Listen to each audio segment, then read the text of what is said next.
भगवान के पास राजाओं का निमंत्रण आया, राजाओं का समाचार आया। जरासंध के कारागार में 20,000 राजा बंदी थे। उन्होंने भगवान को पत्र भेजा, हे भगवान, मुझे कब जरासंध मार दे इसका कोई ठिकाना नहीं, मुझे यहाँ से आप मुक्त कराइए। और इधर एक और निमंत्रण आया, पांडवों का निमंत्रण आया। बहुत बड़ा यज्ञ कर रहे थे पांडव, राजसूय यज्ञ कर रहे थे, जिसमें समस्त राजाओं के तरफ से कुछ न कुछ प्राप्त हो गया था। राजसूय यज्ञ कब सफल होता है? जब समस्त राजाओं का समर्थन प्राप्त हो। आप कर सकते हो। सब ने समर्थन दिया, सब ने अपना कुछ न कुछ धन लगाया, सबके यहाँ से धन अन्न आया, द्रव्य आया, जो कुछ भी आया, लेकिन जरासंध के यहाँ से कुछ नहीं आया। जरासंध यह नहीं चाहता है कि युधिष्ठिर का राजसूय यज्ञ सफल हो। भगवान श्री द्वारकाधीश जी के यहाँ पत्र आया। भगवान श्री द्वारकाधीश जी ने कहा, दो काम है, चलो दोनों काम को एक साथ सफल करते हुए आए। और भगवान ने अर्जुन को और भीम जी को दोनों को कहा, साधु का भेष बनाओ। बिना तर्क किए साधु का भेष बना लिया। ठाकुर जी कह रहे हैं, हम तो उनके हाथ के क्रीड़ा मृग हैं, जैसा चाहे वैसा नचा ले। साधु का भेष बनाया और भगवान श्री कृष्ण ने भी साधु का भेष बनाया। साधु का भेष बना करके कहां पहुंच गए? जरासंध के यहां। जरासंध उस समय बहुत बड़ा दानी था। सुबह से लेकर शाम तक वह अपने हाथ से स्वयं दान करता था। कोई भी ब्राह्मण आ जाए, ब्राह्मण का भेष बना करके गए। साधु ब्राह्मण का बड़ा भगत बन गया था। ब्राह्मण का भेष बना करके गए और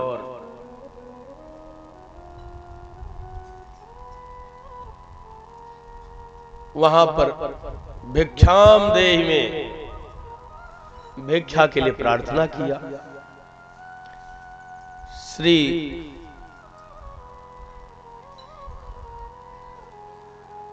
भगवान श्री कृष्ण की आवाज को सुन करके जरासंध के कान खड़े हो गए। ये कौन हो सकता है?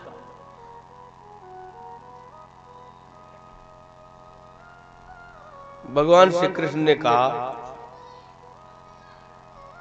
कि मुझे भिक्षा चाहिए।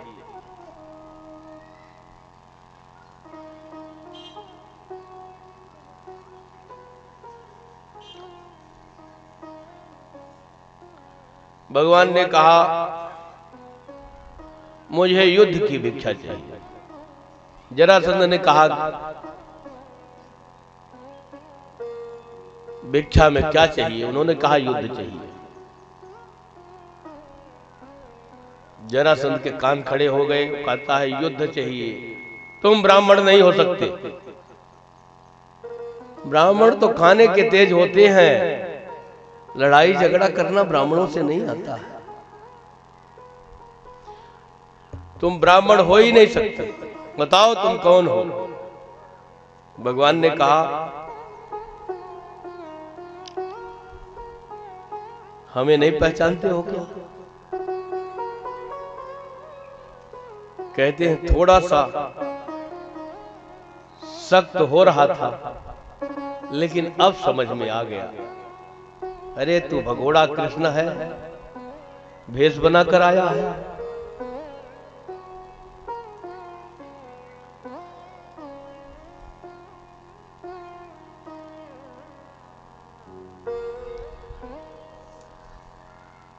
भगवान ने कहा, हम तीनों में से किसी से आप युद्ध कर सकते हो।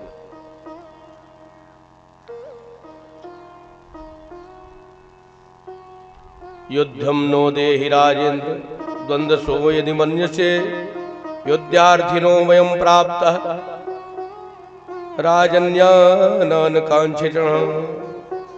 मुझे और कुछ नहीं चाहिए, केवल युद्ध चाहिए।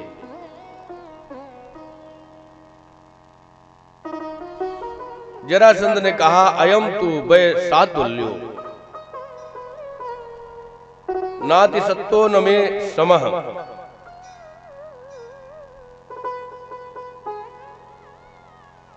अर्जुनो न भवेत योधा भीमस्तुल्य बलो मम।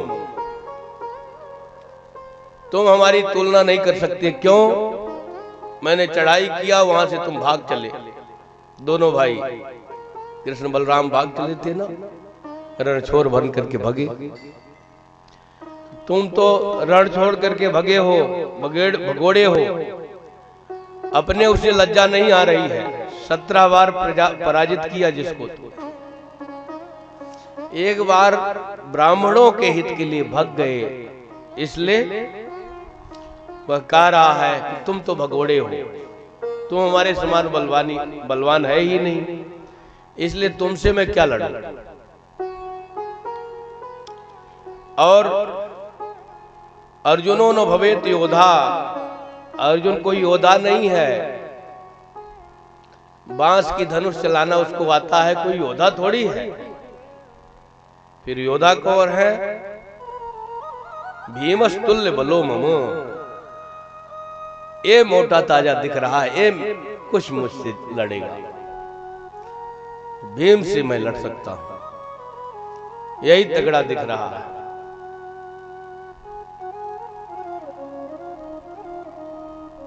भीमसेन को थोड़ा सा आया कि हम इससे लड़ने लायक है, दो को फैल कर दिया। भगवान ने कहा चलो ठीक है, अब देखते हैं कैसे पास होते हो। और ठाकुर जी प्रेम से स्वागत स्वीकार करते हैं और भीमसेन जी लड़ते हैं। सुबह से शाम तक इतनी लड़ाई होती है, मल्लयुद्ध, वो मरता ही नहीं। अति अपार युद्ध होता है, लेकिन उसके बाद भी वो भी कोई कम योद्धा थोड़ी है। लड़ते लड़ते भीमसेन जी थक जाते हैं। 27 दिन तक युद्ध चला। एक दिन भीमसेन जी कहते हैं आप दोनों प्रेम से यहां स्वागत सत्कार स्वीकार करते हो और मुझे लड़ाई झगड़ा में फंसा दिया है। मैं लड़ता रहता हूं और आप लोग प्रेम से खा करके सोते हो। दिन में युद्ध देखते हैं दोनों का दोनों, और रात्रि में सब कोई एक साथ सोते हैं। एक साथ ही भोजन होता है, एक साथ शयन होता है, और दिन भर युद्ध होता है। अब भीम जी को ईर्षा हुई कि 27 दिन से बढ़िया छान घोट के मोटे ताजे हो गए, और मुझे तो मार मार के पकना बना दिया, बड़ी पिटाई किया।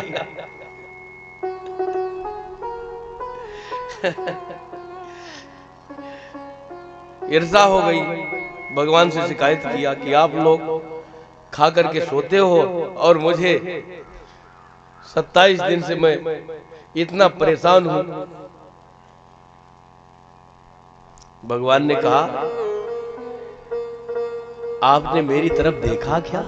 लड़ाई करते करते जरा मेरा भी ध्यान कर लिया करो, हमारा तो कभी ध्यान ही नहीं करते हो। लड़ाई में इतने मगन हो कि मेरे तरफ ध्यान ही नहीं करते। कभी भी हमसे कोई सलाह लिया हो और हमने न दिया हो तो फिर हमारा दोष है। तो आज भीमसेन लड़ते लड़ते थक गए हैं। भगवान की तरफ देखा, ठाकुर जी ने एक पत्ता तिनका उठाया और फाड़ के फेंक दिया। बस भीमसेन समझ गए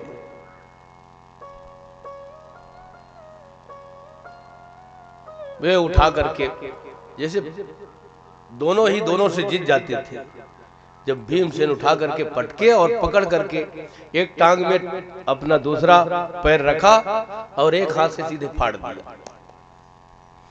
फाड़ दिया और फेंक दिया तो आकर के धीरे धीरे धीरे धीरे आकर के जुड़ गया। जरासंध नाम ही था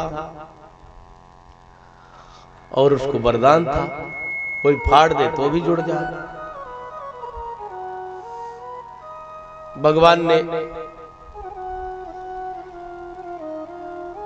दूसरे दिन जब लड़ाई चालू हुई तो लड़ते लड़ते जब थक गए, ठाकुर जी की तरफ देखा तो तिनका उठा करके फाड़ा, लेकिन विपरीत दिशा में फेंक दिया। एक ऐसा फेंक दिया, एक ऐसा फेंक दिया। अब वो जब मिले तब तो फिर से तैयार हो। विपरीत दिशा में फेंकने के कारण जुड़ न पाए, जरासंध का संहार हो गया और भगवान ने 20,000 राजाओं को कारागार से मुक्त किया। और ठाकुर जी किसी का राज्य अपहरण नहीं करते हो तो देने वाले हैं। उसी के लड़के को राजा बनाया और उससे कुछ धान्य लेकर के फिर श्री युधिष्ठिर जी महाराज जी के राजसूय यज्ञ में शामिल किया और युधिष्ठिर जी महाराज जी का राजसूय यज्ञ संपन्न किया।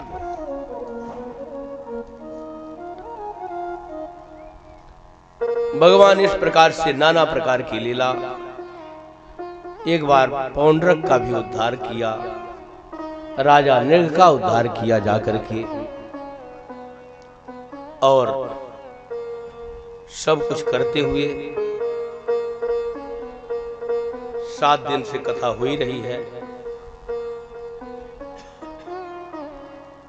नाना प्रकार के चरित्र श्री द्वारिकाधीश जी द्वारिकापुरी में रह करके कर रहे हैं। श्री सुखदेव जी महाराज जी से परीक्षित जी महाराज पूछते हैं,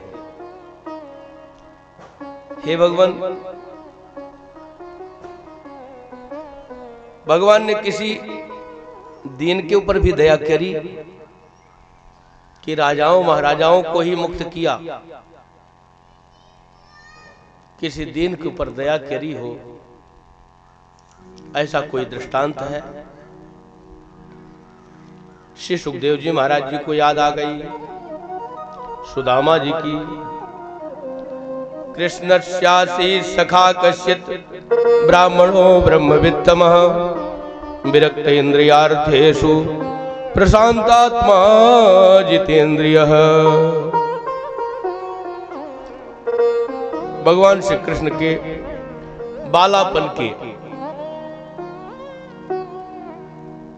सखा है जिनका नाम है सुदामा जी।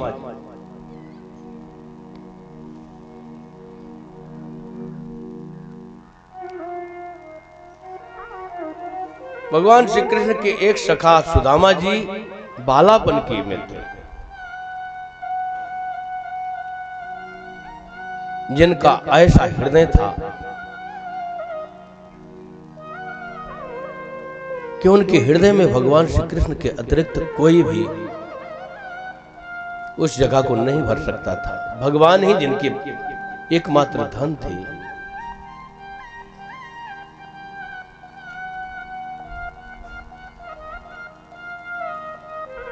ब्राह्मणों ब्रह्म वित्तम, ऐसे ब्राह्मण थे जिनके धन भगवान ही है।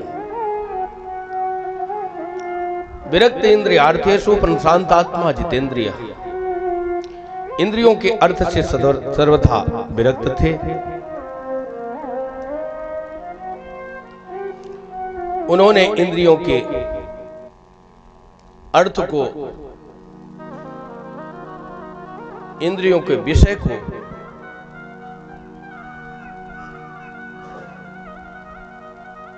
भगवान को सौंपा था।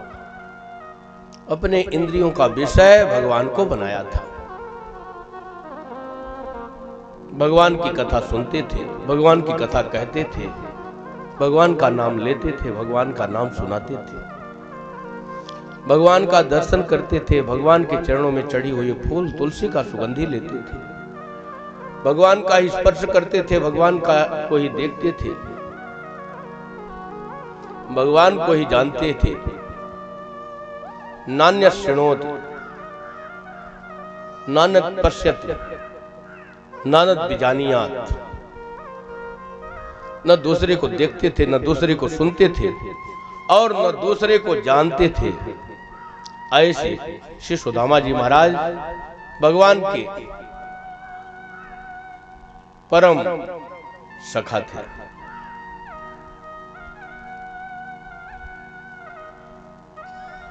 वास्तव में दरिद्र कौन है? जो असंतुष्ट हो।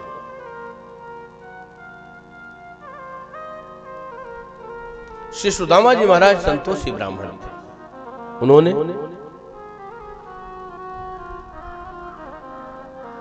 भगवान का भजन करते हुए कभी भी भगवान को कोसा नहीं।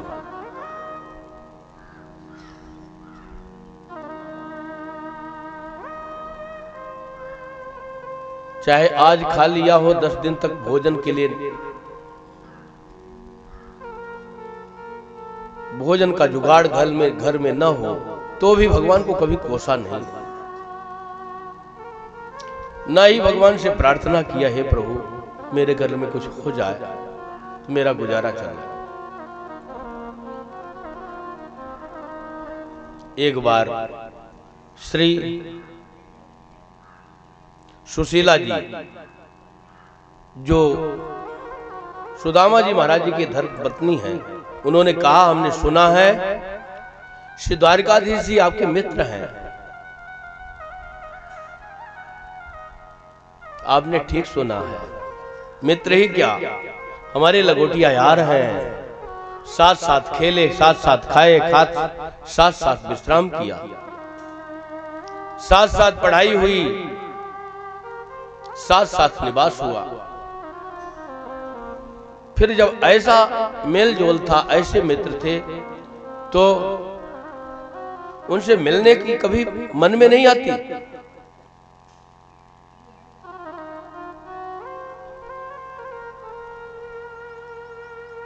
क्यों नहीं? मैं तो सदैव कन्हैया का ही चिंतन करता रहता हूं, परंतु करूं तो करूं क्या? गुरु के घर, मित्र के घर खाली हाथ नहीं जाना चाहिए, कुछ न कुछ लेकर जाना चाहिए। मेरे पास कुछ है नहीं कि भेंट लेकर के जाऊं। सुशीला जी ने कहा, इसकी कोई बात नहीं, मैं व्यवस्था करती हूं, चलें,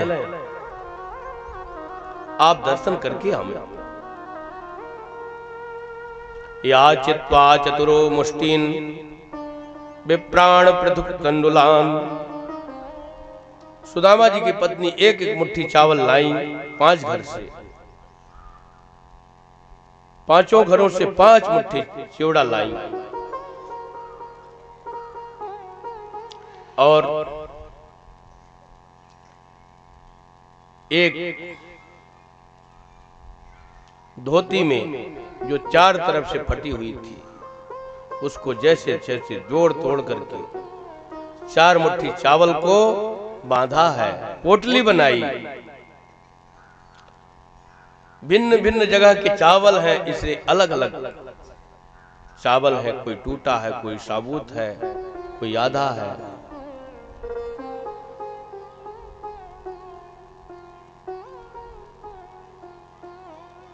रंग रंग के चावल हैं।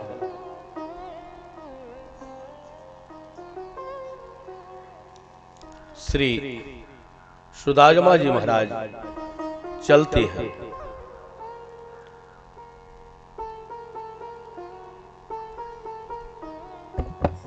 स्थिति शरीर की नहीं है, फिर भी चले। 2-4 किलोमीटर चल पाए होंगे, कितना चलेंगे। कभी भोजन भी ठीक से नहीं करते थे।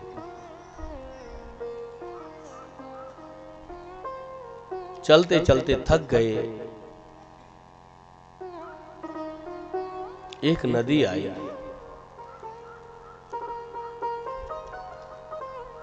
संध्या का समय है, विचार करने लगे, इस नदी को पार कैसे होऊंगा, और पार नहीं होऊंगा तो फिर आगे चलूंगा कैसे। लेकिन ये मेरे वश की नहीं है। वही द्वारिकाधीश समझे जिन्होंने विधान बनाया है अपने पास बुलाने का, उसकी कृपा से ही उसके पास तक जा सकती है। कोई भी भगवान के पास भगवान की कृपा से ही जा सकता है। अपनी क्षमता, अपनी प्रभुता, अपने बल से, अपने भजन से, अपने साधना से कोई भी भगवान को प्राप्त नहीं कर सकता।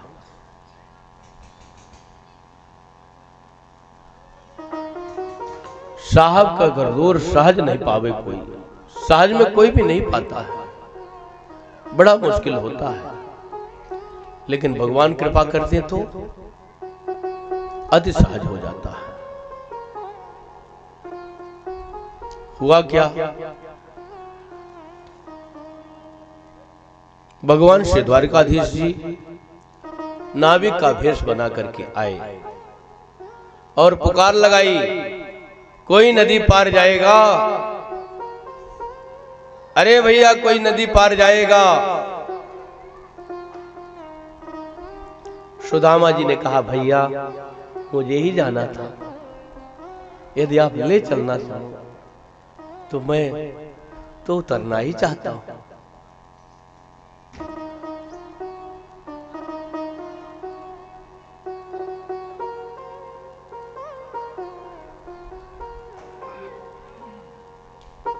केवट ने कन्हैया को बैठाया, केवट ने सुदामा जी को बैठाया,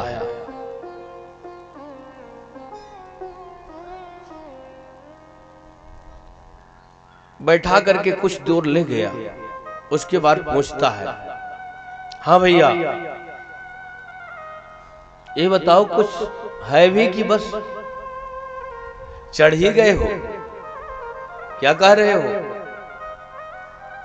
मेरे पास कुछ है नहीं, पैसा रुपया दान ये सब मेरे पास कुछ नहीं है। मुझे पार करना हो तो करो, नहीं तो अभी अधिक दूर तक नहीं आए हैं, मुझे इसी पार लगा दो।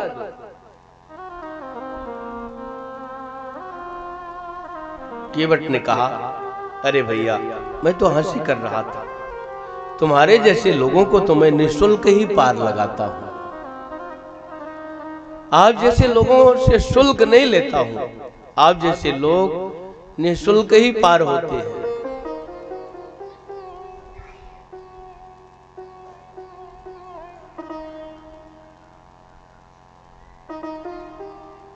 श्री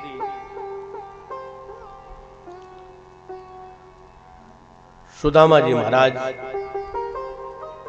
नाव में बैठते हैं,